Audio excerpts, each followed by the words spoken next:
Noodles pakora বাসায় কি কখনো ট্রাই করা হয়েছে ভাই? বিশ্বাস করেন এত মজা হয়, রান্না না করলে বুঝতে পারবেন না। প্রথমে কিছু পানি, তার মধ্যে লবণ, মাঝারি সাইজের একটা নুডলস এখানে দিয়ে দিচ্ছি, ফুল প্যাকেট।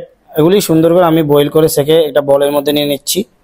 তার মধ্যে দিয়ে দিচ্ছি আমি এখানে অল্প একটু চিনি, পরিমাণ মতো লবণ, যতটুকু লবণ এখানে প্রয়োজন হয়।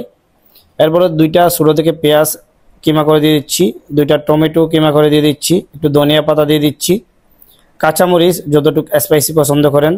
আপনারা চাইলে এখানে গুঁড়ামরিচ এবং হালকা একটু হলুদ কালারের জন্য ইউজ করতে পারেন, আমার কাছে ভালো লাগে না সেই জন্য আমি ইউজ করি নাই। এখন একটু মিক্স করে নুডলসের প্যাকেটে যে মশলাগুলি থাকে সেগুলি এখানে দিয়ে দিচ্ছি। এখানে সবগুলি দিয়ে সুন্দর করে আবার একটু মিক্স করে নিব। এখন দিয়ে দিচ্ছি বেসন। বেসনের পরিমাণটা আমি এখানে 4 টেবিল স্পুন উঁচা উঁচা দিয়ে দিচ্ছি। সেম পরিমাণ আমি এখানে চালের গুঁড়া দিয়ে দিচ্ছি। আপনার বাসায় যদি চালের গুঁড়া না থাকে আপনি চাইলে কর্নফ্লাওয়ার ইউজ করতে পারেন। এগুলো একটু মিক্স করে দুইটা মুরগির ডিম সুন্দর করে ফেটে এখানে দিয়ে দিচ্ছি।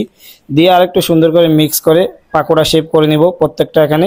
এরপর আমি একটা কড়াইতে সয়াবিন তেল নিয়ে নিচ্ছি। তেলের হিটটা আমি রাখছি এখানে 200-র মধ্যে। এখন আমি সবগুলা পাকোড়া এখানে ছেড়ে দিচ্ছি।